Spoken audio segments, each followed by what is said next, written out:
Aduh, mantap. Jangan-jangan belum direcord. Udah nih kayaknya nih. Oke. Persiapannya keburu masuk nih rapat. Oh, udah nih. Dua. Iya, benar.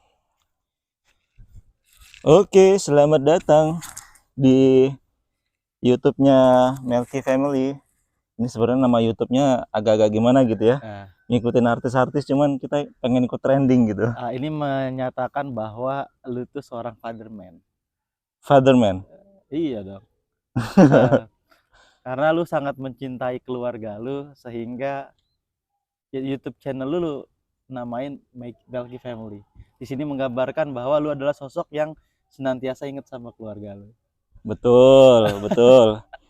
Atau lebih ke nggak mau cari masalah ya. Oh gitu ya. Iya.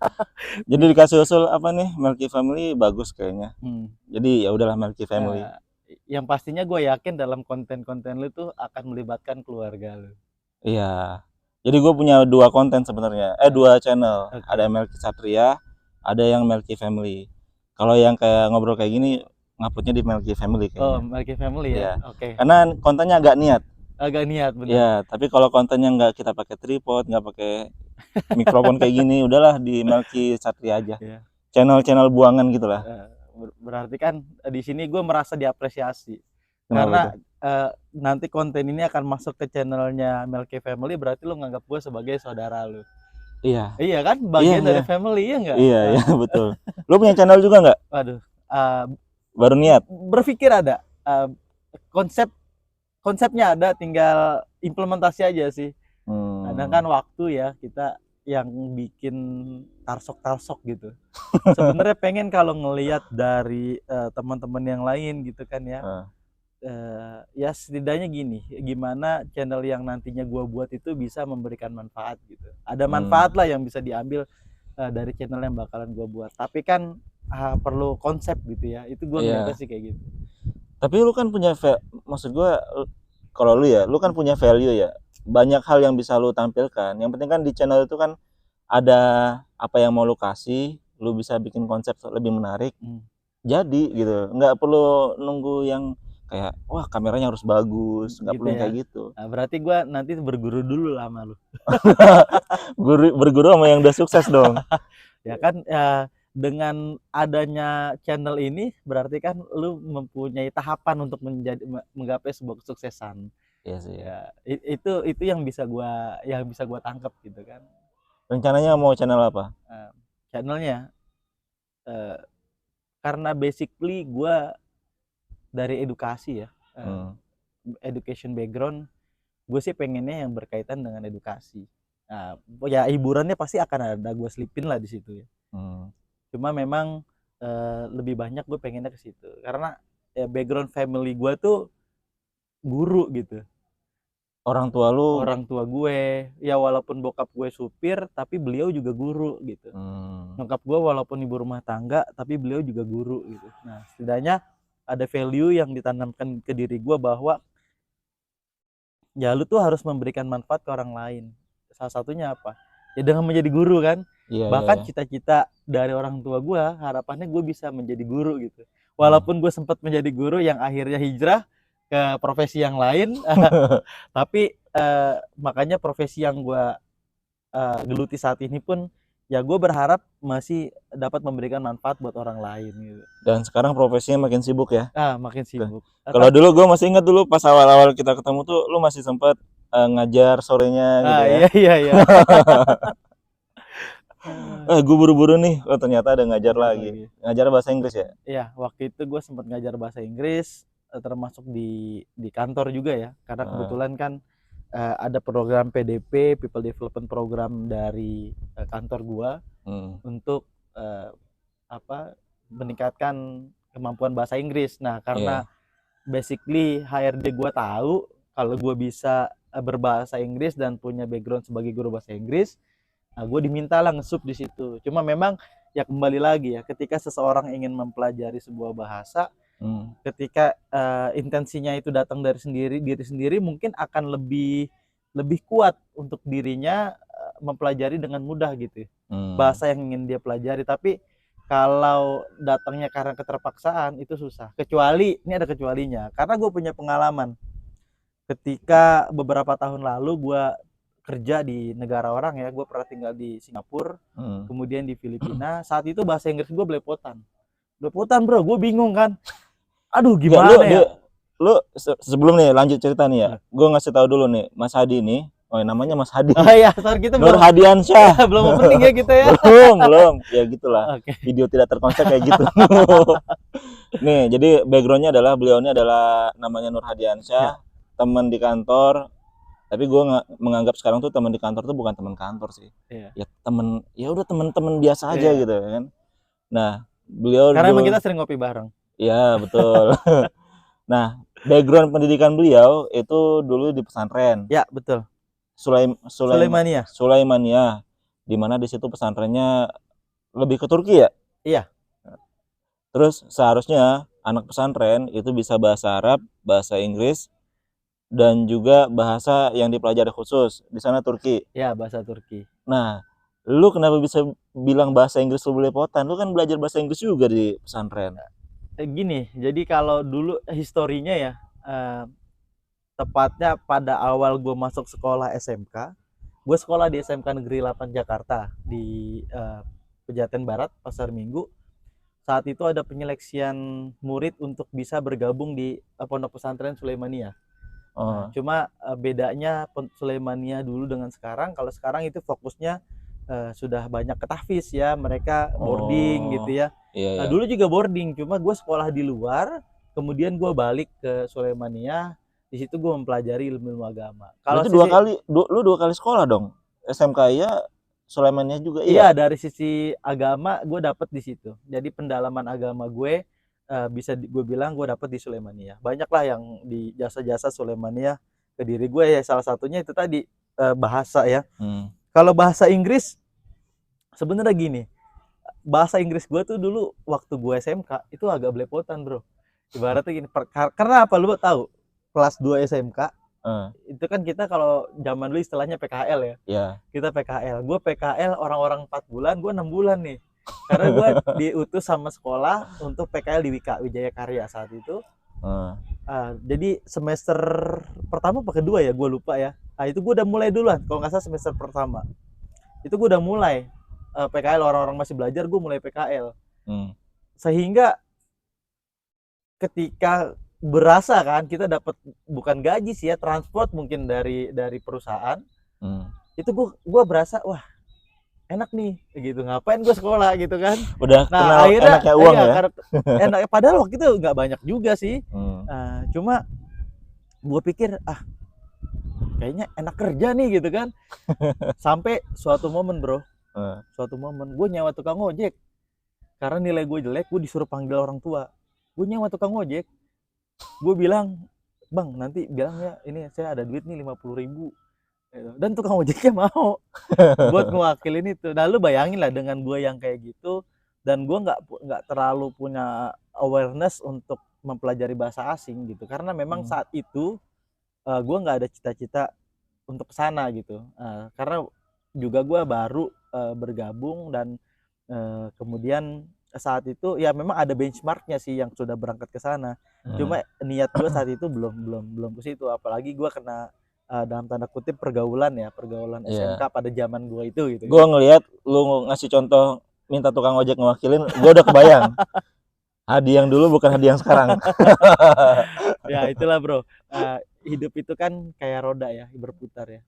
Semakin dewasa, semakin bertambah umur kita, semakin berpikir gitu kan. Apa mau gini terus gitu kan. Setidaknya kan ada, kalau bahasa mutunya itu continuous improvement lah ya. Harus ada perbaikan dalam diri kita untuk gimana caranya menjadi lebih baik lagi gitu. Terus itu lu di SMK gimana di sana? Maksudnya kalau sekarang kan sudah mendalami keislaman juga gitu ya. Di SMK ada basic itu juga nggak yang dipelajarin? Dari segi bahasa nih atau apa? Atau keagamaan? Keagamaan. Kalau keagamaan seminggu sekali ada pelajaran agama ada Islam. Ya? Makanya gue dulu sempet, kalau ditanya lu pesantren gak? Iya pesantren kilat gue. Yang dipelajarin di SMK kalau ininya ke khusus apa? Spesialisasinya apa? Kan ada mesin perhotelan. Gua administrasi perkantoran. Kalau ini sekretaris lah. Mungkin orang-orang tua kita yang pernah masuk SMK, dulu taunya sekretaris. Cuma zaman gua namanya udah administrasi perkantoran. Banyak yang laki-laki yang di situ. Banyak, alhamdulillah 4 orang. Ceweknya ada 36. Wah, itu jadi idaman. Kebayang kan? Idaman itu. Gue pernah kebayang juga gue di pesantren gue, tapi bukan gue ya yang campur dengan perempuan ya. Ada kan sekolah IPA biasanya kan terpilih ya orang-orangnya ya. Pada ngetes IPA pada nggak lolos, yang lolos cuman 2 orang doang. Iya. Jadi sekelas tuh perempuan semua kecuali 2 orang ini nih. Wah, itu primadona. Tapi nggak juga ternyata ya. Tergantung bro.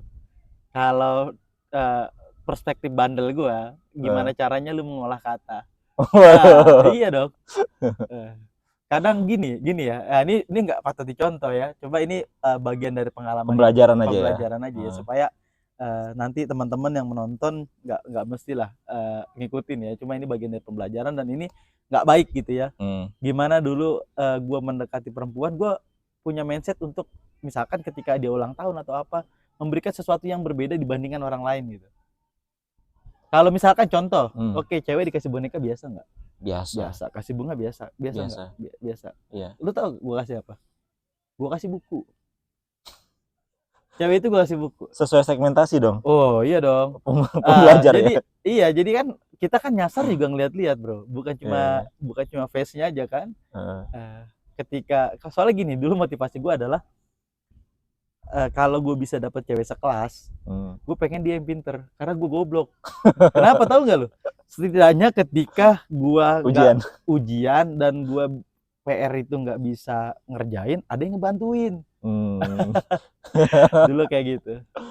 Kita beralih nih dari intermezzo tadi ya ke bahasa Inggris. Lu bahasa Inggris lu belepotan. Terus lu ngambil praktek ya yang kalau di pesantren itu ya, yang lu ke Filipina. Enggak sih, kalau bahasa Inggris prakteknya sendiri itu tadi kan gue bilang di awal ya. Ketika kita mau mempelajari sebuah bahasa, intensinya itu kuat di dalam hati kita untuk mengupgrade diri supaya kita bisa bahasa tersebut, itu lebih mudah.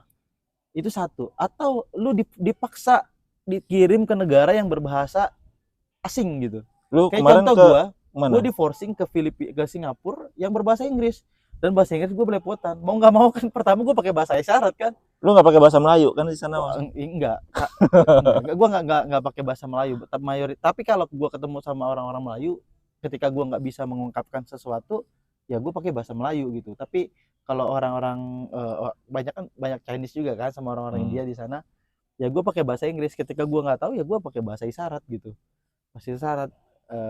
Ya belepotan lah intinya lah ya. Hatta ketika gue ke Filipina pun masih belepotan. Tapi karena gue dipaksa, gue tinggal di negara yang memang bukan berbahasa Indonesia. Gak mungkin gue belajar berbicara bahasa Melayu atau bahasa Indonesia kan? Iya betul. Nah mau nggak mau gue paksa diri gue gimana caranya gue bisa bahasa Inggris. Begitu juga bahasa Arab. Tapi di pesantren lu belajar itu kan? Di pesantren gue nggak belajar bahasa Inggris bro. Gue belajar bahasa Arab, gue belajar bahasa Turki. Oh nggak bahasa Inggris? Enggak, gue bahasa Inggris belajar di sekolah sama kayak lu. Jadi gue di pesantren belajar bahasa Inggris ada juga. Oh, lu dapat juga. Tapi kan nggak bisa sampai sekarang kan. Belajar bahasa Inggris malah dari nonton film. Iya. Zaman-zaman dulu kuliah. Jadi kalau gue ngelihat ya, berdasarkan pengalaman gue sebagai guru, ada beberapa tips lah ya untuk pembelajar. Mungkin kalau sekarang udah enak, udah ada YouTube gitu kan, di YouTube banyak. Terus kemudian ada platform-platform yang memang kita bisa masuk ke dalam dan kita bisa praktik bahasa Inggris gitu. Cuma gue ngeliat gini, karena kebetulan gue belajar bahasa Arab dan buku-buku yang kita gunakan adalah buku-buku yang ditulis sama ulama-ulama yang lama gitu, Kutubul Qadimah kita bilang, buku-buku lama. Dimana di situ buku pertama yang gue pelajarin namanya Amsilah. Amsilah itu artinya contoh yang banyak gitu. Nah, misal kan, ya? Misalani amsilah. Nah, di mana amsilah itu dimulai dari vocabulary, di mana kita diajarkan ya, misalkan Nasoro yang suruh Nasran gitu kan ya. Nah, di situ gue mengambil kesimpulan bahwa ulama-ulama kita terdahulu gitu ya, para saintis terdahulu mengajarkan sisi bahasa itu tidak dimulai dari gramatika ternyata. Dari mana? Tapi dari bagaimana seseorang itu mempunyai hazina kosakata. Hazina itu apa? Maksudnya perbendaharaan kosakata? Iya, perbendaharaan kosakata yang banyak sehingga dia bisa menyusun sebuah kalimat dari kosakata yang dimiliki. Nah, nextnya adalah kita mengajarkan, ini yang gua lakukan ya waktu gua di Filipina. Kita mengajarkan daily conversation-nya, percakapan sehari-harinya. Misalkan gini, ketika orang itu awam banget sama bahasa yang ingin kita ajarkan, ya kita sebagai tutor akan capek. Nah, ini mungkin metode gue tradisional ya. Kalau sekarang kan udah banyak yang canggih-canggih gitu ya. Dulu gue ngajarinnya gitu, misalkan how are you gitu kan. Bahasa Tagalognya itu kumustaka. Itu gue ulang bro, how are you kumustaka. How are you kumustaka. Nanti murid-murid gue, mereka akan mengulang apa yang gue ucapkan. Nah, gue sebutnya saat itu maraton metode maraton gitu kan, kayak orang maraton tuh kan. Setelah 5 kali pengulangan, gue tunjuk mereka, ayo kumustaka, how are you. How are you, kumustaka. Nah, itu mereka ngulang, yang nggak bisa gue suruh diri. Gue suruh diri. Nanti muter lagi sampai bisa. Nah, gue nyebutnya metode menghafal tanpa hafalan. Karena secara otomatis murid itu akan fokus. Lu ngajar itu di mana? Pas di Indonesia yang kayak gitu? Di Filipina. Oh, di Filipina juga mereka juga bahasa Inggrisnya agak kurang. Anak-anak ya? Ya, kebetulan saat itu gue menangani anak-anak dari Marawi City. Saudara-saudara muslim kita dari Marawi City atau bangsa Moro lah ya disebutnya, dan kebetulan saat itu mayoritas dari murid gue tidak berbahasa Inggris, bahkan mereka juga tidak begitu fasih berbicara mother language yaitu bahasa Tagalog. Nah, dari situlah gue muncul pemikiran bahwa gue nggak bisa juga kalau cuma berbahasa Inggris, gue harus tahu bahasa mereka. Karena posisinya saat itu murid-murid gue beberapanya tidak berbahasa Inggris dan berbahasa Tagalog. Nah, lu bayangin kan betapa ribetnya. Bahkan gue sempat berkomunikasi dengan bahasa isyarat gitu kan sama mereka. Tapi alhamdulillah dengan metode yang gue terapkan tadi, yang gue jelasin tadi, kurang lebih sekitar 2 bulan ya, karena memang intens kita belajarnya. Itu bisa mereka mengerti, memahami, dan berkomunikasi. Berarti perbanyak kosakata berarti ya. Istilahnya kalau bahasa Arab mufrodat ya. Ya, mufrodat. Kalau bahasa Arab itu mufrodat. Gue tuh dulu sempat mikir ya, kalau pas di pesantren kan kita bahasa Arabnya lumayan intens ya. Wah, bahasa Arab mudah nih. Bahasa Inggris yang gue nggak ngerti itu. Ketika ada alumni datang dia ngomong bahasa Inggris kok gampang banget, padahal kan susah. Begitu keluar dari pesantren, kita banyak kayak nonton film bahasa Inggris. Ternyata bahasa Inggris lebih mudah daripada bahasa Arab ya. Oh iya dong. Karena gramatika bahasa Arab tuh banyaknya bukan main. Kalau kita ada fasohat, balaghot kan di bahasa Arab itu kan. Iya. Kalau kita dalami ya, tapi kalau kita bicaranya konteksnya hanya mukalimatul arabiyah atau percakapan sehari-hari ya, lu bisa nemuin lah di YouTube, lu pelajarin, lu dengerin. Karena gini, bicara bahasa adalah bicara praktek. Ketika bahasa itu nggak lu gunakan, lama-lama akan hilang bro. Iya. Nah, begitu yang gue rasakan. Kayak sekarang saat ini gue nggak nemu temen yang bisa gue ajak komunikasi dengan bahasa Arab setiap hari gitu. Otomatis luntur, bahasa Arab gue luntur. Terus kemudian gue nih agak gaptek lah ya, gue bilang gaptek dengan platform kayak sekarang kan sebenarnya ada Omegle gitu ya. Mungkin gapteknya gue karena kesibukan, jadi gue nggak sempet untuk download gituan. Terus kemudian buka dan coba jalin komunikasi dengan orang-orang yang gue pengen improve bahasanya gitu. Tapi kalau bahasa Turki, karena gue memang punya temen kuliah gue orang Turki, dan ada di juga teman orang-orang yang non Turki tapi karena kuliahnya sama, jadi kita mau gak mau komunikasi dengan bahasa Turki, dan sampai sekarang itu gue masih komunikasi gitu, sehingga gue bisa bilang ke lu bahwa bahasa Turki gue tuh lebih bagus dari bahasa Inggris dan bahasa Arab gitu. Lu ngobrol pakai bahasa Turki dengan temen lu, bukan ngomongin gue kan ya? Wah, enggak lah. Soalnya sering di dekat gue tuh. Ya paling kadang-kadang sih. Biasa ngomong yang kayak gitu, biasa ngomongin rahasia dapur biasanya ya. Jadi gini, gue tuh ada amanah sebenarnya gini. Terkadang mungkin kalau di kantor lu suka ngelihat gue, kan kita punya teman ya si gendut ya, si Ridwan ya. Kebetulan kan dia bisa bahasa Turki ya. Sebenarnya gini, motivasinya kenapa kadang gue ngomong bahasa Turki sama dia adalah supaya menjadi pemantik gitu buat teman-teman yang lain, bahwa penting gitu kita mempelajari bahasa asing.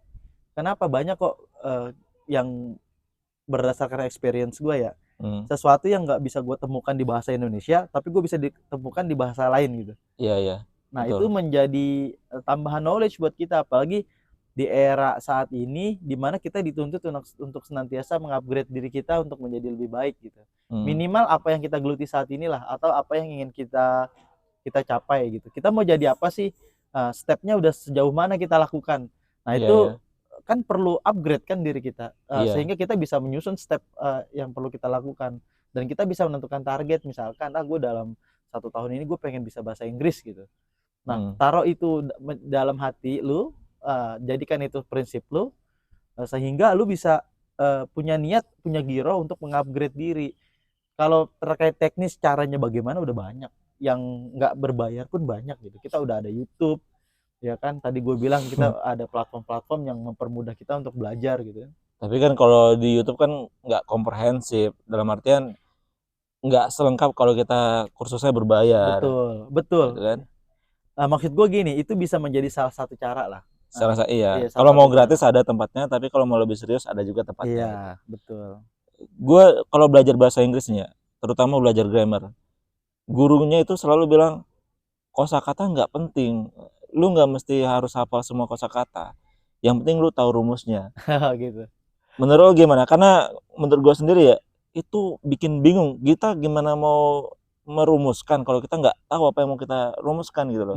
Kosakatanya. Jadi gini, kalau berdasarkan pengalaman gue ya, gue juga dulu merasakan saat gue di Filipina, karena background guru ya, dan gue kita kan pernah belajar gramatika waktu kita sekolah kan di SMA, bahkan di universitas diajarin kan, di kampus kita diajarin, sehingga gue mikir gini, kayaknya nih orang salah deh ngomongnya, harusnya kan susunan katanya begini.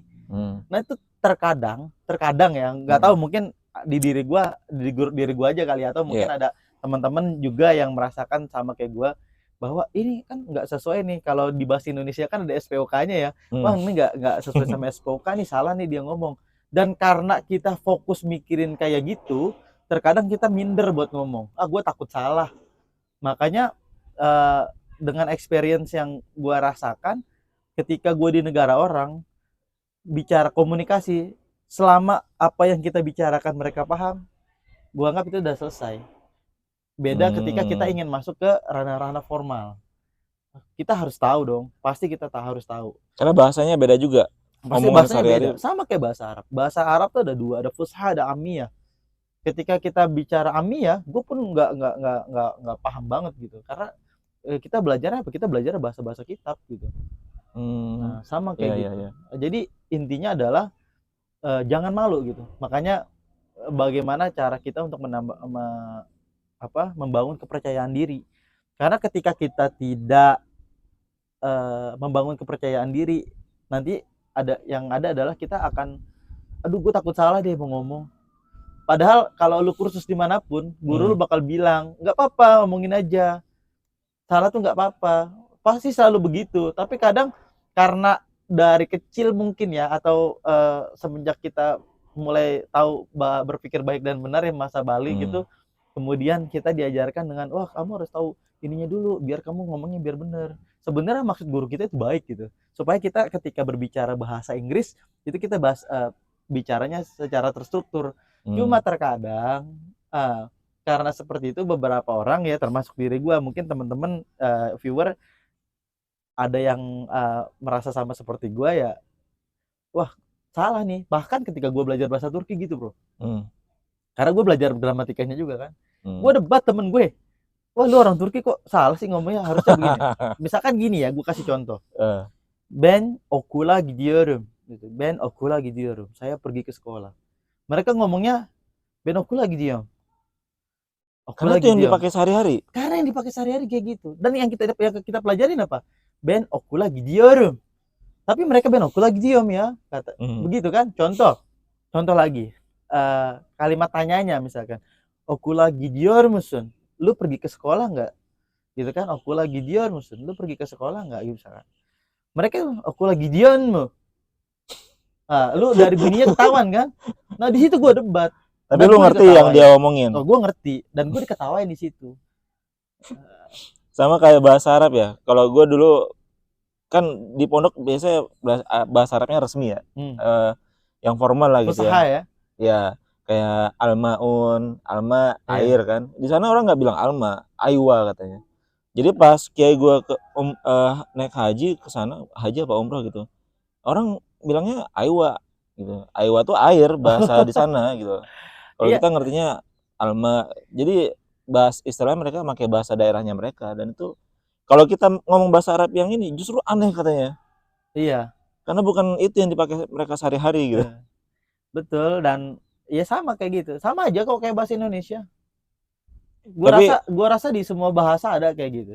tapi Ya, kita nggak bisa membenarkan diri kita, kayak kan kalau bahasa Inggris ada yang British gitu ya. Kita iya, ngomong ceplas-ceplos aja, nggak tahu benar apa salah, kita anggap itu British saja gitu, nggak bisa iya. gitu ya. Ya sebenarnya gini. Itu kan bicaranya pertama ada accent ya, ada Aksen accent, ya. accent British, accent Amerika. Itu kan ada beberapa memang penggunaannya yang berbeda lah ya. Hmm. Dan itu banyak gitu. Tapi selama lu berbicara bahasa Inggris dan kosakata itu datangnya dari bahasa Inggris, dan lawan bicara lu mau orang Amerika ataupun orang Inggris, dia memahami, ya udah selesai lah. Nah kan itu terkadang kita aja yang mengkotak-kotakan kan. Iya, iya, Nah, iya. sehingga lu mau belajar bahasa Inggris American English atau British kan begitu. Iya, iya, iya. Tapi kalau pandangan gue berdasarkan pengalaman, gue berpikir gini, mau American kayak mau British, yang penting orang yang gue ajak ngomong itu paham, selesai. Karena tergantung kita belajar tujuannya untuk apa, bro.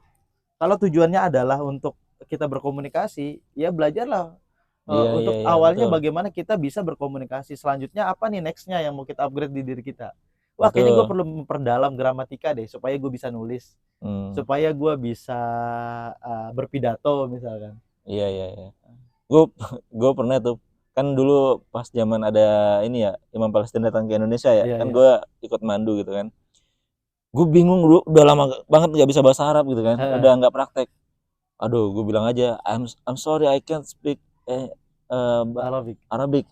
Oh, no problem, no problem. Ternyata saya lebih jago Ya, bahasa Inggris ya. Tapi nggak semua syekhnya itu bisa bahasa Inggris. Iya, Ada iya. yang bahasa Inggrisnya kayak kita juga, gitu kan. Saya pancing-pancing terus aja. Akhirnya dia ngomong dikit-dikit. Yang penting saya ngerti daripada saya diam doang di mobil kan ya. Betul. Dan yang penting memang bahasa tuh ya sama-sama ngerti. Ternyata kita yang baru belajar bisa ngerti juga dengan orang yang baru belajar gitu ya. Kan gue bilang tadi kan, yang penting adalah kepercayaan diri kita. Terkadang gini loh, kita terpaku dengan ya balik lagi ya, gue tidak menyalahkan. Balik lagi nih disclaimer gue tidak menyalahkan buat yang mulai dengan mempelajari gramatika, gue nggak menyalahkan itu. Tapi kita harus tahu tujuan kita belajar dulu apa. Jadi kita harus tahu apa sih why-nya kita, kenapa sih kita belajar bahasa Inggris, untuk apa sih gitu. Kalau misalkan tujuannya adalah itu tadi ya, kita pengen bisa berkomunikasi, setidaknya kalau ada orang bule nih kita datang ke sini atau gue punya rezeki jalan-jalan ke Eropa, gue bisa berkomunikasi, minimal gue bisa beli jajan lah. Gue mau beli ini apa nih, bahasa Inggrisnya gue tahu gitu kan. Minimal itu. Ya, jadi tergantung purpose kita sih, tergantung tujuan kita, purpose-nya untuk apa. Kalau tujuannya adalah untuk komunikasi, dan jadi kalau kita mau menentukan goals juga kalau bisa bertahap, jangan sekaligus. Terkadang gini, kita tuh sering terdistract. Paham kan lo, apalagi sekarang ya. Tapi gue salut sih dengan adanya Vicky Naki ya, YouTube-nya Vicky Naki itu menjadi penyemangat anak-anak muda untuk belajar gimana bahasa caranya Inggris ya. Belajar bahasa, bukan hanya bahasa Inggris sih sebenarnya, banyak bahasa lain. Bahkan gue dimasukin ke grup WhatsApp namanya Polyglot Nusantara atau apa gitu ya. Nah di situ kadang suka ada share-share bahasa Rumania, bahasa Rusia gitu ya, melalui WhatsApp grup itu. Gue cuma senang aja sih kalau gue lihat dari tampang-tampangnya, kan ada yang usia kita, ada yang lebih muda dari kita gitu. Nah, kayaknya konten YouTube lu cocok bahasa Inggris ya. Bahasa Inggris ya? Iya. Kan lu pernah atau ini pakai media yang lain, boneka. Kayak lu pernah kayak waktu itu videoin bikin ya. anak gue liatin video lu mulu sampai hafal ayatnya. Nah, gue juga sebenarnya sempat kepikiran waktu lu ngasih gue itu kan. Papet ya boneka itu ya. Boneka itu gue sempat kepikiran. Anak gue juga seneng. Ayah bisa katanya. Ayah bisa. Kata bini gue itu orang ayah. Bini gue nih yang ini ya kan. Itu tapi ya kamu mulutnya masih kelihatan gerak. Harusnya nggak begitu, kata gitu kan. Berarti gini aja kali ya. bonekanya gue beginiin, mulut guanya begini gitu. Enggak, kalau segmen lu anak kecil, Iya. dia nggak bakal lihat mulut lu. Iya. Karena dia fokus ke boneka. Anak gua nggak ada protes. Lucu-lucu aja.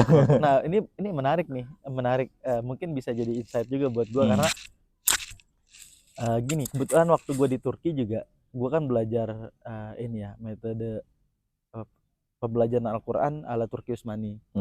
Nah, yang saat ini juga diajarkan di pesantren-pesantren Sulaimaniyah. Nah, gue terkadang berpikir, wah kayaknya menarik juga nih kalau dikemas dengan konsep yang berbeda. Kayak tadi kan misalkan. Cuma memang gue harus riset. Minimal gini, dari contoh video yang waktu itu kita nggak sengaja bikin, dari teman-teman kantor kita lah ya, berapa orang sih yang bilang anaknya suka banget nih gitu kan. Nah, setidaknya itu menjadi acuan gue buat, wah kayaknya gue perlu deh. Kan tadi yang gue bilang sama Lias, ya harapannya konten yang nanti gue bikin memberikan manfaat kan. Nah, wah bisa kayaknya nih masuk kayak gini nih gitu kan. Iya. Tapi ya lu harus mulai aja dulu, nggak usah nunggu nanti. Karena gue juga bikin kayak gini kan ya mulai aja gitu. Yang penting ada HP ngerekam udah aman gitu. Karena kita nggak tahu ini konten yang kayak gini apa konsisten atau enggak, atau nanti ketemu metode yang baru sering pembelajaran kita lah gitu ya. Iya. Gue juga pengen nyari-nyari konten yang lain, kayak entah itu bikin video sulap walaupun belajarnya agak susah gitu ya. Gue belajar sulap kartu tuh bikin stres. Karena yang dipelajari bukan trik alat tapi bagaimana skill kita gitu kan. Oh gitu ya, kecepatan tangan ya. Ya. Terus ini anak lu kalau gue lihat di video status-status itu belajar bahasa Turki juga. Iya. Mempraktekkan bahasa Turki. Iya. Lu nggak khawatir anak lu bingung bahasa? Enggak sih. Sebenarnya gini, gue tuh dalam rangka memperkenalkan ya. Karena gue yakin gini, gue bisa bilang gue gagal sih untuk anak pertama gue nih. 1 sampai usia 3 tahun itu gue konsisten untuk berbicara bahasa Turki setiap hari di rumah sama anak gue. Karena gini, bahasa Indonesia dia udah dapat dari ibunya. Kenapa enggak ketika gue bisa memasukkan bahasa lain sehingga dia mempunyai perspektif nantinya terhadap bahasa. Gue coba masukkan itu sampai usia 3 tahun anak gue ngerti. Gue ngomong bahasa Turki apa, dia paham. Cuma karena kan seusianya saat itu ngomongnya juga bahasa Indonesia juga nggak terlalu ini ya. Iya, betul. Nah, kadang gue nanya pakai bahasa Turki, dijawab pakai bahasa Indonesia sama dia. Tapi dia ngerti. Ketika gue suruh datang, gue suruh makan, gue suruh tutup pintu, kemudian gue suruh ke bundanya. Kalau gue ke warung, gue bilang bundanya suruh cepetan. Itu dia ngerti pakai bahasa Turki. Dan dia ngomong ke bundanya tuh pakai bahasa Turki. 1 sampai 3 tahun dia panggil bundanya tuh anne. Dimana anne artinya bahasa Turki. Anne, iya, ibu ya, bunda, ibu dalam bahasa Turki. Sampai kayak gitu. Nah, cuma setelah itu keistiqomahan gue hilang. Mulai dari usia 4 tahun, sekarang anak gue udah 6 tahun. Yang paling gede jalan 7, mau sekolah kelas 1.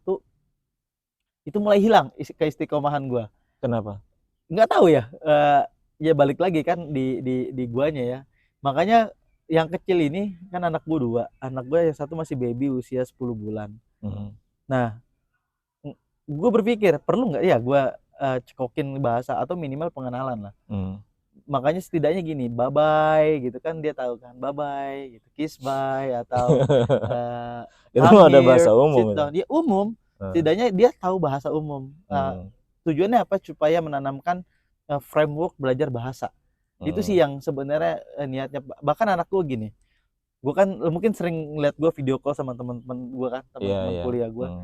Di rumah juga gue lakukan itu. Tujuannya satu, ayah ngomong apa sih? Kadang kakaknya tuh suka nanya, ayah ngomong apa sih? Ayah ngomong bahasa Inggris ya? Atau ayah ngomong bahasa Turki ya? Nah, dia aku mau dong ya gitu. Berarti dia udah ada rasa penasarannya gitu ya? Ada rasa penasarannya ada. Apalagi dia suka, karena ada foto-foto kenangan gue waktu di Turki, aku mau dong ya main salju. Nah, disitulah gue menanamkan sisi motivasi ke anak gue. Kakak kalau mau main salju kayak ayah harus belajar yang rajin gitu. Supaya nanti kakak bisa bahasa Turki juga kalau mau ke Turki.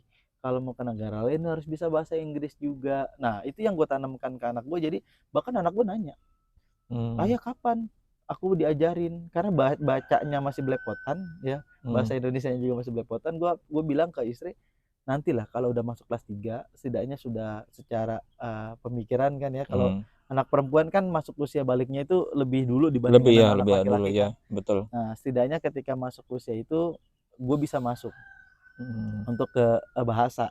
Bahkan tadinya gue berpikir kayak gini bro, memang agak ekstrim ya. Karena salah satu teman kita anaknya itu di pondok, jadi dia sekolahnya itu SD-nya itu fokus tahfiz, kemudian paket, kemudian sudah selesai menjadi seorang hafiz Quran, nextnya adalah masuk ke bahasa. Disekolahkan di pondok yang memang dia menggunakan 2 bahasa asing, bahasa Arab, bahasa Inggris. Jadi SD-nya itu dia paket anaknya, kemudian SMP-nya di pondok yang khusus bahasa. Gue nggak tahu apakah itu paket juga atau enggak, tapi pendalamannya di sisi itu. Kemudian SMA-nya diarahkan ke sisi teknologi. Berarti masing-masing periode fokus? Fokus. Oke. Karena gini, gue ngelihat kenapa sih, ya mungkin teman-teman viewer juga tahu lah ya, bagaimana Jepang itu fokus dalam pendidikan. Ketika anak itu sudah diketahui potensinya adalah menjadi tukang kayu, dia akan dibentuk menjadi maestro tukang kayu gitu kan. Nah, tapi kalau di kita kan nggak banyak yang diajarkan gitu kan ya. Nah, bahkan tadinya gue berpikir, tadi gue bilang agak ekstrim, gue pengen anak gue kayaknya gue paketin aja deh gitu. Misalkan gue hire guru untuk beberapa materi yang homeschooling ya, atau kalau homeschooling kan mungkin biayanya besar ya. Setidaknya dia dapat materi sekolah dari gurunya, kemudian selebihnya gue fokusin apakah nanti ke tahfiznya kah, atau ke bahasanya kah, atau dua-duanya. Gue ngeliat gini, anak gue yang pertama dia seneng banget gambar, dan gue ngeliat daya imajinasinya itu tinggi. Nah, gue berpikir, gue ngobrol sama istri, wah kayaknya si kakak ini bisa nih kita arahkan ke desain grafis. Cuma kalau gue tanya gini, kakak cita-citanya mau jadi apa kak? Aku mau jadi ustazah. Ya karena nyokapnya bikin henna pengantin ya, aku pengen jadi ustazah yang bisa bikin henna pengantin gitu. Jangan-jangan itu bakatnya dari ibunya lagi, kan suka menggambar. Henna kan juga menggambar ya? Ibunya karena pelukis henna, jadi gua ngeliatnya sih kayaknya turun dari situ. Cuma gua ngeliat gini, anak ini kalau bicara daya tangkap dan hafalan tuh cepet.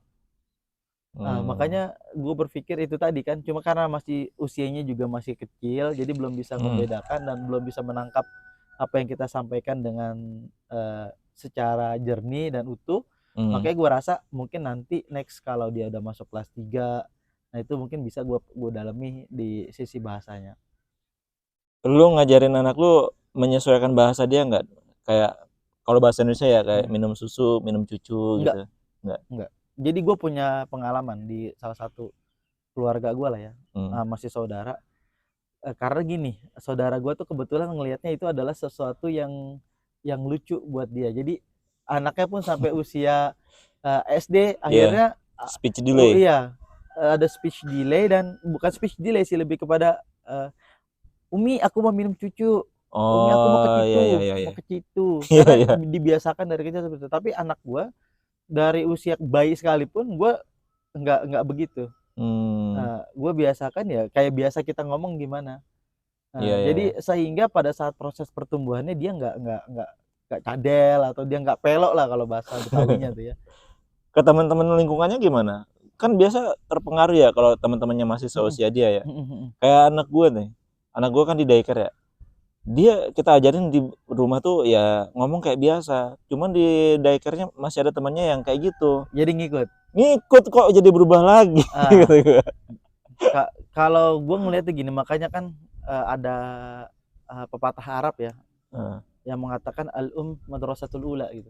Ibu adalah madrasah pertama anaknya. Madrasah pertama anaknya. Jadi kenapa waktu itu istri gue pas lepas nikah juga pengen gawe gitu. Cuma gue bilang gini sama istri gue, selama aku masih sanggup untuk biayain kamu, ngasih kamu uang jajan dan lain-lain, kalau bisa kamu nggak usah kerja gitu. Nanti kita punya anak, kamu urus anak aja. Nah dari situlah, karena kedekatan anak gue itu lebih banyak ke istri gue daripada ke teman-temannya. Nah sehingga gue bisa minimalisir. Nah bukan berarti gue ini ke teman-teman yang istrinya sekolah ya, enggak ya, tapi ini gue berbicara perspektif dan pengalaman gue gitu. Betul. Sehingga ya itu tadi anak gue, makanya gue tekankan gini, ya kalau bisa kamu ini aja ke istri, kamu nggak usah kerja, selama aku sanggup nggak usah kerja. Jadi fokus aja sama anak-anak. Itu sih Jadi yang kedekatannya lebih ini ya, lebih intens ya. Iya. Tapi ada masa-masa nggak anaknya lebih memilih temen mainnya sendiri? Kalau saat ini si kakak nggak juga sih ya. Kadang gua ngeliat ya kalau lagi pengen main, tapi kalau di rumah ya di rumah. Jadi normal aja, dia nggak ada keinginan lebih banyak untuk bermain terus gitu. Apalagi kan masuk usia-usia anak gue ini yang pertama, kadang kan suka marahan gitu kan ya sama temen-temennya, akhirnya pulang ngadu gitu kadang.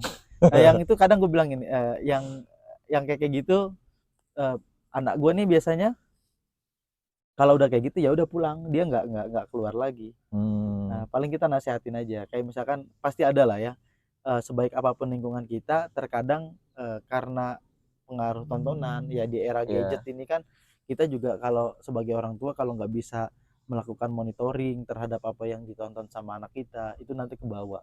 Betul. Nah, dia kadang suka cerita, ayah teman aku tangannya masa begini gitu kan. Ayah temen aku tadi ngomong begini, ya kita sampaikan, Kak, itu tidak baik gitu. Iya. Kamu nggak boleh begitu ya, kamu bilang sama teman kamu. Gitu nggak baik, itu jangan begitu ya. Iya.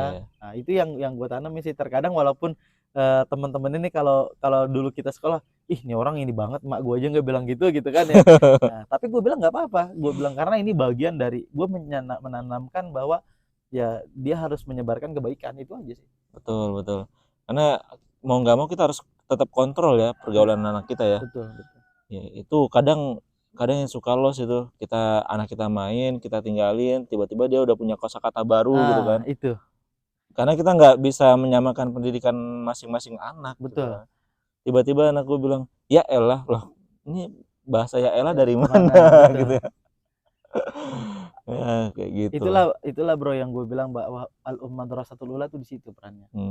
Nah, supaya ada yang koreksi ketika waktu yang diberikan orang tua ke anak itu, ya ini balik lagi ya, ini gue disclaimer nih, menurut perspektif gue ya, kalau orang lain yang ini terserah gitu ya. Ketika orang tua bisa spare waktunya lebih banyak ke anak, ya khususnya ibu di usia-usia perkembangan, nah itu sangat berpengaruh gitu. Karena gue ngelihat gini, di lingkungan waktu gue tinggal di Jakarta, itu lingkungan yang mohon maaf ya, anak-anak kecil itu udah banyak keluar kata-kata binatang gitu ya. Nah, dan gue alhamdulillahnya saat ini gue tinggal di lingkungan yang memang di dalamnya itu orang-orang soleh lah ya. Jadi sehingga dari sisi itu gue bersyukur anak gue terjaga gitu. Mulai dari komunikasinya, akhlaknya, perilakunya gitu. Iya, makanya kita nyari tempat tinggal tuh bukan cuma nyari tempat tinggal, nyari lingkungan ya. Betul, itu yang penting. Terus ini kan nanti jadi dokumentasi juga nih. Lu udah pernah cerita tentang bagaimana kisah cinta lu nggak? Maksudnya gue seneng aja gitu dengar, kan macam-macam ya orang mencari jodoh gitu ya. Kayak gue punya kisah sendiri, padahal teman kita juga punya kisah sendiri gitu kan, dan unik-unik gitu. Lu orang Betawi. Bini gue orang Aceh. Iya. Dan Aceh tuh kalau bagi gue itu salah satu kota impian juga sih. Dulu ya sempat terpikir ya, karena nggak tahu kenapa kalau gue denger lagunya Rafli. Iya, Rafli Kande ya. Ya, dia menyanyi bahasa Aceh, gue nggak ngerti tapi gue suka. Entah itu cengkok lagunya atau apa gitu ya. Oke. Kalau berbicara percintaan lah ya, sampai gue ketemu sama istri gue saat yang istri gue yang sekarang, bukan yang sekarang ya, emang istri itu aja gitu ya. Ntar salah paham nih bini gue nonton kan. Ya, jadi awalnya tuh gini, motivasi gue untuk mencari istri adalah gue nggak mau mencari istri yang satu suku. Nah, tujuannya bukan jelek ya, balik lagi. Gue pengen punya kampung bro, itu aja. Itu aja tadinya. Gue pengen punya kampung gitu. Kalau gue nikah sama orang Betawi, ya kan pasti di situ-situ aja gitu kan. Lu lahir di mana? Gue lahir di Jakarta. Orang tua gue orang Betawi dua-duanya. Ya kan, jadi mau nggak mau kalau gue nikah sama orang Betawi ya pasti kan gue di situ-situ aja. Nah, gue tuh pengennya karena gue pernah belajar di luar, gue pengen punya kampung, itu aja. Tadinya kayak gitu. Jadi awal mulanya kayak gini. Waktu gue di Filipina, itu gue sempet pengen nikah. Usia usia gue Waktu itu usia berapa waktu itu? Waktu itu 21 tahun kalau nggak salah. Oh, masih muda banget lu Masih udah muda kepikiran banget. nikah. Wah. Lu jangan-jangan ngeliat kajian-kajian pernikahan terus lagi.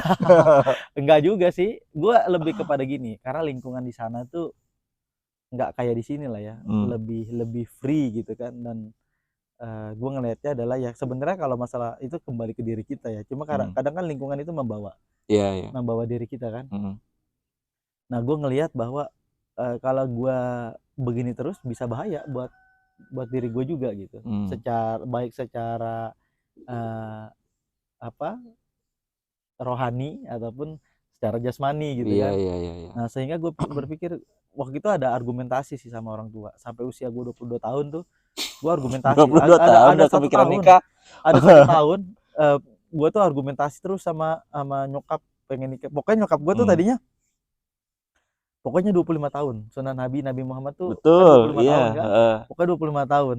Cuma gue bilang sampai nyokap gue tuh analogikannya dengan buaya gitu kan.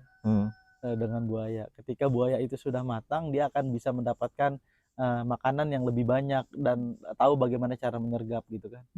Gue balikin lagi. Ketika buaya itu mencari makannya berdua di usia muda, itu akan mendapatkan makanan juga yang lebih banyak dan lebih mudah. gue balikin lagi ke nyokap kayak gitu. Nah, jadi gini kisahnya. Gue tuh waktu itu pengen merit sama orang Katolik. Lu ada orang pesantren kan? Iya. Itu kan unik kan, gue pengen merit sama orang Katolik. Nah, gimana waktu itu dulu gue kenal sama perempuan. Dia tuh menurut dia punya interest untuk jadi muslim gitu kan. Ya gue bilang gue nggak bisa nikah sama orang yang beda agama sama gue. Nah, akhirnya gue bilang ini langsung sikat aja ya. Gue bilang ke nyokap gue, mah gitu kan, adik pengen nikah, calonnya udah ada nih orang sini gitu, agamanya Katolik. Nah, nyokap gue kaget kan, nama orang tua, wah jangan ntar anak gue kebawa gitu kan. Tapi dia mau masuk Islam, gue bilang gitu kan. Nyokap gue bilang, kata nyokap gue gini, kamu pulang dulu ke sini, kalau dalam waktu beberapa bulan dia udah jadi Islam, bawa dia ke Indonesia. Nah, buat menguji apa benar apa enggak. Cuma waktu itu gue agak teka bro. Pokoknya harus gitu kan. Coba gue ingat luka di kaki gue ini karena gue nggak dengar kata orang tua gue. Jadi gini, ini ada korelasinya ya. Bulan Ramadan waktu gue SMP, gue tuh hobi gue kan burung ya, lu tahu ya, gue miara burung. Sampai sekarang kan. Nah, cuma dulu gue miara burung merpati, burung dara. Bukan buat ini kan judi kan? Bukan. Gue cuma seneng aja. Pada bulan Ramadan saat itu gue diminta, bukan gue diminta ya, nyokap gue bilang, di jangan ke atas genteng. Kebetulan gue naruh di atas genteng tuh, nggak ada tangga lagi waktu itu kan. Ada gue bikin balok sendiri, gue tempelin di tembok, gue naik. Dan itu ada asbes sama ada beling genteng yang yang dari beling kaca kan ada tuh. Nanti lu jatuh kata nyokap gue. Ntar lu kena beling kata nyokap gue gitu kan. Gue nggak dengerin tuh. Gue nggak dengerin nyokap gue ngomong kayak gitu. Lanjut aja gue. Ego pengen lanjut aja gitu. Pokoknya gue pengen main burung lah. Gitu lah waktu gue SMP. Bener kejadian. Ini gue ketusuk bro. Kaki gue nih bekas. Lu jatuh? Bukan, ketusuk beling yang ada di loteng. Lu bayangin di loteng posisinya, ini gue ketusuk, darah bercucuran. Karena ini pas banget posisinya di urat. Darah bercucuran, gue posisinya di atas loteng. Akibat gue nggak dengar orang tua. Nah, dari situ gue keinget, kalau gue nggak dengar orang tua gue menyampaikan sesuatu yang baik, nasihat yang baik, gue nggak dengerin, gue bakal celaka. Itu sih yang gue berarti nyokap gue minta gue gini. Kenapa gue sadar ketika gue ngeliat kaki gue, wah gue takut gue celaka nih kan, takut sesuatu yang nggak ini, apalagi ibu bro. Usahain deh kita sama ibu ya, apalagi yang dinasihat ibu kita ngelarang untuk sesuatu yang baik, itu kita dengerin. Karena itu doa paling mujarab yang Allah kabulkan, itu doa dari ibu kita ya khususnya. Iya. Makanya dari situ gue berpikir udah yowes lah, daripada ngapain gue lama-lama di negara orang, bikin dosa kan iyalah, dosa kan, jauh dari orang tua. Akhirnya gue putuskan untuk balik. Nah, singkat cerita, Terus yang orang ketemu bini Katolik gua gimana? nih. Orang Katolik jadi masuk Islam? Enggak gitu. Sampai sekarang nggak Islam kayaknya. Nggak tahu gua. Sampai sekarang kayaknya nggak Islam, nggak tahu. Nggak follow up lagi. Iya. Nah, Wah, lu harus lanjutin prospeknya. enggak lah. Bahaya nih ntar nih. Nah, jadi terus kemudian yang gue sampaikan di awal tadi bahwa gue tuh pengen punya kampung. Nah, kira-kira sama orang mana? Nah, nggak sempet ini sih, nggak kebayang kalau bakal nikah sama orang Aceh. Nah, cuma memang waktu gue tugas di Filipina, gue punya temen namanya Rian.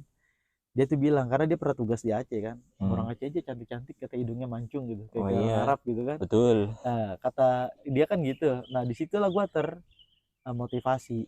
Oh iya ya, gitu kali ya. Gue coba nyari kontak di HP gue orang Aceh, teman gue siapa. Gue baru ingat kalau gue punya tetangga teman SMP gue di orang Aceh. Dan kebetulan sepupunya saat itu ada di rumah. Nah, sepupunya itu adalah istri gue. Entah, lu punya teman orang Aceh? Orang Aceh, kebetulan sepupunya dia. Pas gue balik dari Filipina, itu lagi main di rumah dia. Oh. Jadi prosesnya nggak lama, bro. Begitu gue kenal sama bini gue nih, kenal sama bini gue, terus nggak lama sekitar 2 minggu apa ya, gue bilang, nama bini gue Nisa. Nisa mau nggak nikah sama abang? Gila nggak? 2 minggu. Gue bilang, cara apa? Gue pengen nyari yang serius gitu. Gue pengen serius gitu karena memang. Lo nggak mau kenalan dulu, kan jalan-jalan dulu, ya. Ada fase di mana sampai gue nikah itu kalau nggak salah 8 bulan apa ya. Dan dia pulang ke Aceh ngurus-ngurus. Karena di situ kan ada fase. Udah gitu uniknya gini. Pas gue bilang gitu kan, gue nelpon tuh, dia kan pengen ini dong, pembuktian dong gue serius apa enggak. Telepon orang tuanya, gue telepon almarhum mertua gue yang laki-laki itu ngomongnya nggak banyak, jadi ngomong sama mertua perempuan. Akhirnya awalnya tuh, boleh nggak kita ngobrol sama orang tua, gue kasih bokap gue ngobrol ya, jadi kita punya niat nih gitu, pengen nikahin anak. 2000 berapa itu? 2015 atau 16 ya, lupa gue ya. Ntar bini gue nonton lagi nih. Lu nggak inget sejarah cinta. Nah, pokoknya di situ bokap gue nelfon. Kita rencananya saat itu bulan Agustus mau ke Aceh untuk lamar. Nah, mertua gue bilang, kalau lamaran Pak, nanti Bapak sekeluarga bolak-balik biayanya besar, karena dari Aceh ke Jakarta itu kan membutuhkan biaya. Akhirnya kata mertua gue, lamarannya kita terima dah ya, di telepon, nanti cari aja waktu yang tepat, tiket yang sesuai, langsung nikahin aja. Nah, disitulah. Nggak ke keluarganya yang ada di Jakarta aja? Keluarga Jakarta itu tetap kita sowan, cuma kan tetap aja yang memutuskan orang tuanya dia ya. Orang tuanya kan. Gitu. Akhirnya nikah di Aceh, terus kemudian gue boyong ke sini Jakarta. Calon istri lu yang sekarang nih tujuannya apa dulu ke Jakarta? Kenapa yang sekarang bukan yang sekarang, dari dulu ya itu. Jangan sampai ada persepsi lain kan, gua cuman mancing kali aja kan, ada rahasia kan, kisah cinta di belakang yang tidak diceritakan kan saya tahu kan. Istri lo ini tujuannya apa awalnya ke Jakarta dulu? Tujuannya pengen jalan-jalan. Berarti bukan tetap di Jakarta dulu awalnya, enggak ya? Pengen jalan-jalan, emang kebetulan tantenya ngajak ke Jakarta waktu itu. Nah, bosen karena bosen udah sebulan atau berapa lama ya gitu dia ya, belum ketemu gue ya. Akhirnya dia sempat kerja di counter waktu itu. Counter HP ya, disitulah pokoknya awal mula sampai kita ketemu dan nikah gitu ya, punya anak 2 alhamdulillah. Apa value yang lu tawarin ke dia? Janji lu memang benar-benar serius?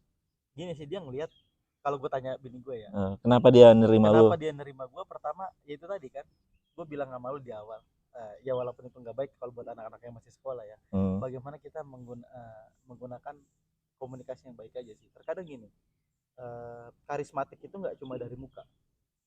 Nah, karismatik itu bisa muncul dari bagaimana kita berkomunikasi, bagaimana kita menunjukkan kewibawaan kita. Nah, disitulah istri gue ngelihat ada sesuatu yang something yang memang waktu itu bini gue nggak tahu background gue pernah kuliah di luar nggak tahu. Tapi yang dilihat adalah sisi itu.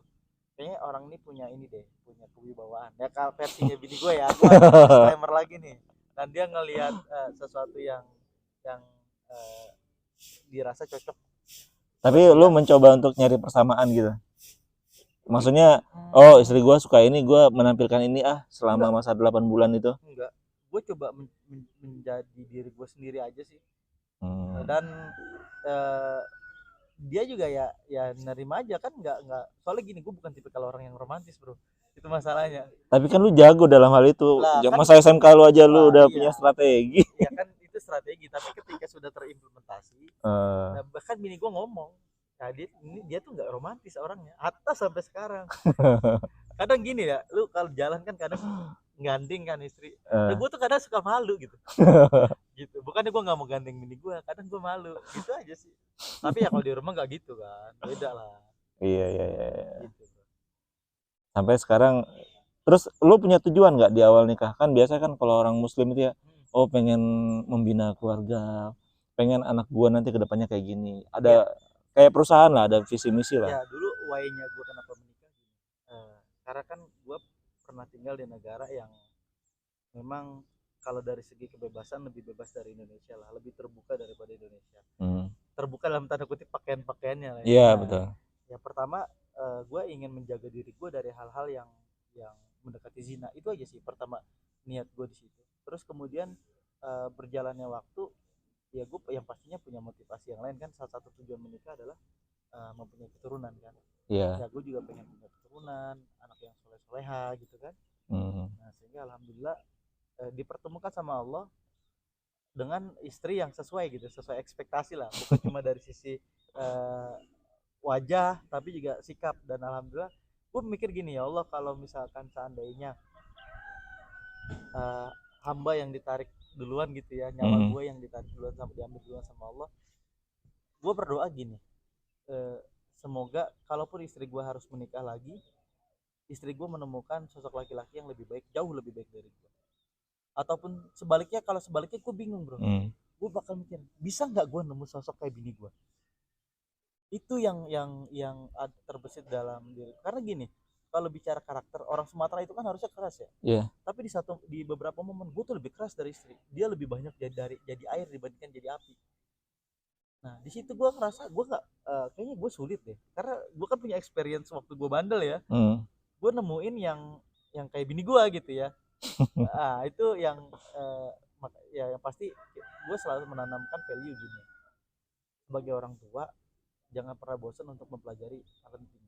Ya ini juga berlaku lah untuk viewer ya, buat kita semua yang udah menjadi orang tua, jangan lupa untuk menyempatkan diri kita untuk mengupgrade sisi ilmu parenting. Iya, karena sekarang udah berbeda banget dengan zaman dulu ya. Jangan sampai kita salah dalam mendidik anak. Itu sih makanya kan tadi gue bilang, gue tunjukin ke lu kan, kalau gue pengen belajar ilmu parenting ya kadang gue ikut seminar, atau terkadang ada seminar-seminar yang sudah ada di YouTube, itu gue download bro. Kalau gue seneng materinya itu gue bisa dengerin selama 1 minggu, ulang-ulang terus, ulang sampai nempel di kepala gue. Dan ini gue share ke bini gue, bun, kamu dengerin ini dong. Atau kadang-kadang gue buka aja bareng lagi ngumpul, walaupun kadang baby gue nangis gitu ya, jadi nggak fokus. Tapi kadang-kadang ada video-video pendek yang gue share ke bini gue. Jadi dalam kita mendidik anak, bagaimana cara kita menegur anak, kadang dari kita cara ngebangunin anak aja, kalau kita udah kasar, nanti anak tuh nggak respect loh, respect ke kitanya, karena ya itu tadi, nanti aku takut dipukul lah sama bunda atau sama ayah. Itu penting, dan itu gue pelajarin. Jadi gimana cara menegur, bagaimana, makanya gue usahakan gini, ketika emosi gue lagi memuncak tinggi, ya walaupun terkadang nggak bisa terkontrol ya, tapi lebih sering gini, gue lebih diem, gue istighfar, baru gue ngomong, kak nggak boleh ya kak. Kadang yang susah itu kadang gue kelewatan itu. Yang susah itu orang perempuan lah ya, karena kan capek gitu kan. Iya betul. Tapi gue senantiasa mengingatkan, bun kalau bisa jangan langsung ngegas gitu. Lagi kakaknya kan lagi usianya nih, usia aktif-aktifnya kan, minta jajan lah, macem-macem lah gitu kan. Bun jangan gitu, coba deh, kita coba yuk, pasti nanti kelihatan efeknya. Dan alhamdulillah gitu kan, anak gue kalau dibanding usianya kan, ada anak-anak yang tantrum ya, yang pokoknya kalau dia mau apa harus Iya. Tapi anak gue itu bisa gue kasih pengertian, kak nanti ya kak gitu. Misalkan kadang gini bro, khususnya ke istri ya kan, ya namanya orang perempuan terkadang entah dia punya uang atau dia tidak punya uang atau dia lupa bawa uang. Ketika anak kita tidak bisa kita didik dengan benar ya, tumbuh sifat tantrumnya itu ke tukang jajanan aja, atau dia lagi jalan atau tukang jajan aja, dia ngeliat minta nggak dikasih uring-uringan. Tapi kalau dari kecil kita tanamkan sisi-sisi bagaimana kita menegur anak, kita sampaikan kak kalau yang ini tidak baik gitu, atau kak nanti ya kalau bunda bawa uang atau kalau bunda sudah punya uang nanti bunda belikan gitu, atau kalau harus ngasih pengertian ya ke anak ya. Kita kasih pengertian sehingga anak kita paham. Terus ini orang-orang udah pada mau balik nih. Terakhir nih, 2 pertanyaan.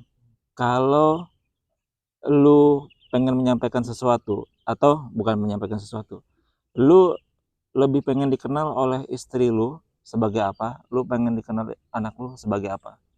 Karena kadang kan tidak tergambarkan ya, tapi lu sebenarnya pengen kayak gini loh.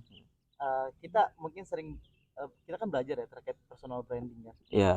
Kalau kita tidak membranding diri kita, maka orang lain lah yang akan membranding diri kita. Nah, kita ingin dikenal sebagai sosok ayah yang seperti apa, itu perlu kita create. Nah, dan gue meng-create itu. Misalkan gini, gue pengen anak gue itu mengenal ayahnya sebagai sosok ayah yang berwibawa, yang bisa ngomong anaknya, bisa memahami anaknya. Ya itu gue create bro. Dari mana? Ya gue belajarin mau parenting. Ke istri misalkan, gue pengen istri gue tuh mengenal gue sebagai sosok yang memahami dirinya gitu. Dan gue pelajari itu gimana caranya bini gue tuh paham. Misalkan gini, kan ada orang ya memang ya kembali lagi dari awalnya, makanya kan orang tua kita bilang kalau mau nikah tuh lihat bibit bobotnya gitu kan. Nah kembali lagi perlunya penanaman prinsip dari awal kita nikah. Gue bilang sama bini gue dari awal kita nikah, selama kita punya rezeki walaupun Aceh jauh, setiap tahun kita pulang. Dan itu gue lakukan, nggak cuma ngomong, dan itu gue lakukan. Nah itulah gue menanamkan personal branding ke bini gue bahwa gue adalah sosok suami yang sesuai sama prinsipnya. Dari mana kita bisa dapetnya? Kita pelajari bro, kita pelajari. Nggak bisa kita tanpa kita update knowledge terkait dengan parenting, bagaimana menjadi ayah yang baik, menjadi suami yang baik. Kemudian kita bertindak sesuai yang menurut persepsi kita itu adalah baik buat anak istri kita, nggak bisa. Kalau anak lu nggak bisa ngukur kalau begitu. Kalau seandainya anak lu ditanya oleh orang lain, bapak lu kayak gimana? Lu pengen jawaban anak lu seperti apa? Ini kejadian lah ya. Ini kejadian. Anak gue ditanya sama gurunya, sama teman-teman juga. Pertama dia nanya, Beza ayahnya kerjanya apa? Kakaknya, ayahku kerjanya di BMH. Dia nggak tahu ambil kan. Nah, dia tahu aja, ayahku kerjanya di BMH. Terus ayahku tuh orangnya baik gitu kan. Kalau makanya aku kalau setiap hari kalau ayah pulang itu aku kasih hadiah terus. Lu kalau lihat HP gue, di belakang HP gue itu ada tulisan Beza love ayah love kakak. Gue pengen menanamkan bahwa cinta pertamanya dia adalah gue. Sehingga apapun yang dia kasih gue terima. Makanya gue bilang alhamdulillah gue ulang tahun setiap hari. Jadi gue pulang ke ayah, aku punya surprise buat ayah. Ayah, aku bikin ini ya, nanti aku tempel di HP ayah, tapi ayah nggak boleh copot. Sampai sekarang gue nggak copot. Gimana lu menanamkan itu ke anak lu? Sampai butek begitu kan? Gimana lu cara? Pertama pendekatan sih. Pendekatan. Cara kita menasihati itu otomatis nanti dia dekat. Makanya anak gue yang perempuan tuh yang pertama deket banget sama gue. Bahkan kalau mau tidur nih, kan sekarang kita udah pisahin kan. Kadang-kadang maunya diklonin sama gue. Ayah aku mau diklonin sama ayah gitu. Sampai ke situnya. Kalau gue tangkap, lu ngasih pengertian ke anak lu dengan hati lu sehingga nyampe ke dia. Betul. Dan rasa cinta lu ke dia nyampe. Iya. Itu bro. Oke, thank you. Sip. Gue gak tahu berapa lama ini. Iya. Tapi teman-teman udah pada ke atas, jadi kayaknya kita harus siap-siap juga siap. Next acara. Thank you ya. Oke. Nanti gue pengen main ke tempat lu buat nyari lihat burung deh. Boleh. Kan lu jualan burung juga ya? Udah enggak. Udah enggak. Tapi peliharaan ada. Wah, keren.